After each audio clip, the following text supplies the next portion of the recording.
Toma el uso de la tribuna la senadora Imelda Castro Castro del Grupo Parlamentario de Morena.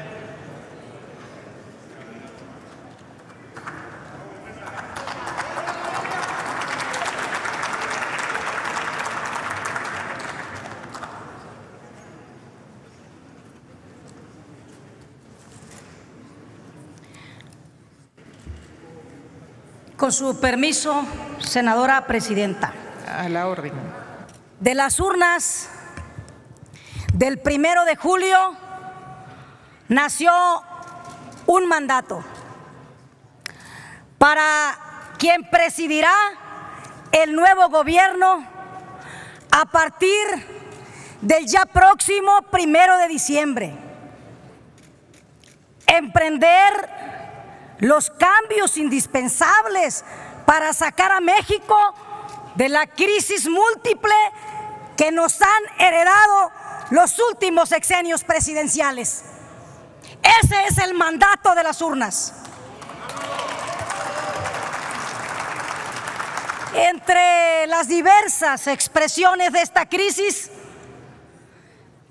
el problema de la violencia y la inseguridad, los millones de pobres, la corrupción y desdén gubernamental se colocan como las principales preocupaciones de los mexicanos.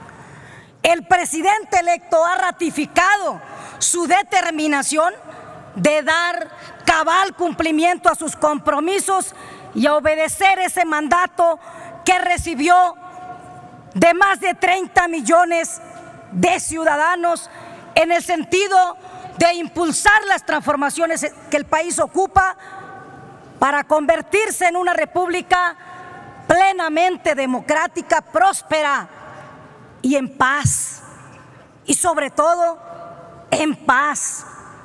Para ello, el rediseño institucional y la redistribución de competencias de algunas áreas más importantes del Poder Ejecutivo Federal, en particular aquellas que han dado señales claras, sobradas, de ineficiencia o que han sido han sido presas de prácticas de corrupción. Es de particular interés del nuevo gobierno contar con instrumentos y modelos institucionales más eficientes para el combate a la pobreza, la disminución de la violencia y la erradicación de la corrupción. Por ello, el enfoque de esta reforma es alcanzar mayores niveles de eficacia de las políticas públicas, mejorar la transparencia y calidad de servicio a los ciudadanos. Estas son las razones, compañeras senadoras, compañeros senadores, para la creación de la Secretaría de Seguridad Pública y Protección Ciudadana, que permitirá darle el rango de Secretaría de Estado a una función esencial de gobierno. La creación de la Secretaría de Seguridad Pública y Protección Ciudadana no implica el debilitamiento de la Secretaría de Gobernación, sino exactamente lo contrario. Se fortalece porque reasume la responsabilidad de la política interior, la tarea de asegurar las condiciones para la gobernabilidad democrática y la plena vigencia del Estado de Derecho. Es en nuestros días esa una función primordial que contará en la Secretaría de Gobernación con mejores condiciones legales e institucionales para su cumplimiento. Se ha dicho, y con certeza, que el mayor desafío de la seguridad nacional en la actualidad se encuentra en la inseguridad pública. Por ello, es acertada, y estamos totalmente convencidos que es acertada esta propuesta contenida en el proyecto de decreto para atribuir a la Secretaría de Seguridad Pública y Protección Ciudadana la obligación de garantizar la seguridad pública y resguardar la seguridad nacional. sin el control y la contención de la violencia que hoy nos flagela, nuestras instituciones, el régimen de Estado de Derecho y la integridad del país están hoy en alto riesgo, y lo saben todos los compañeros senadores y senadoras de los distintos grupos parlamentarios que hoy se oponen. Justamente por ello, por todo ello, se propone también la reorientación y la nueva denominación de la Secretaría de Bienestar, porque se parte de la premisa de que la política social practicada en los últimos tiempos ha sido un fracaso, o díganme si no. En las últimas 2 décadas se han gastado más de 5 billones de pesos en el combate a la pobreza, y pese a ello el fenómeno persiste, con datos abrumadores que ya hemos aquí compartido en las comparecencias de los diversos secretarios del actual gobierno, y que en todos lados está, que más de 53 millones de pobres, que representan el 43.6% de la población nacional, porque el 7.6% de ellos está en condición de pobreza.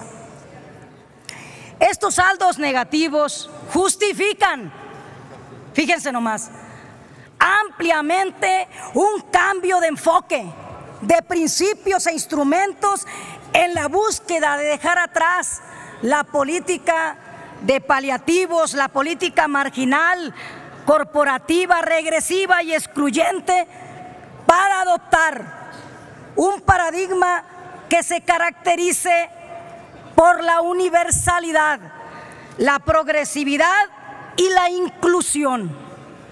La nueva Secretaría de Bienestar, tal como se concibe en este proyecto de decreto, es el corazón de un esfuerzo integrador junto a la Secretaría de Salud y a la de Educación, por ejemplo, para ofrecer horizontes más alentadores a millones de mexicanos que hoy están en el olvido. Finalmente, deseo referirme a un par de aspectos de la reforma que hoy estamos discutiendo. Muchos han cuestionado la figura de los delegados de programas de desarrollo, invocando un presunto problema de centralismo. Compañeros senadoras, compañeros senadores, no debemos olvidar que estamos hablando de la administración pública federal, que por definición constitucional es centralizada. Y así como no es lo mismo hablar del concepto presidencial y del concepto de presidencialismo, pues no es lo mismo hablar de centralismo y de centralizado. Son dos conceptos totalmente distintos. Lo que aquí tenemos es un esfuerzo del futuro gobierno, primero, por establecer y garantizar un cumplimiento puntual de los objetivos de sus políticas y programas, mediante la figura de los delegados, de quienes el presidente recibirá información directa sobre el estado que guarda cada uno de los programas y de las políticas públicas en materia social, aunque estos sean nombrados, dependan de la Secretaría de Bienestar.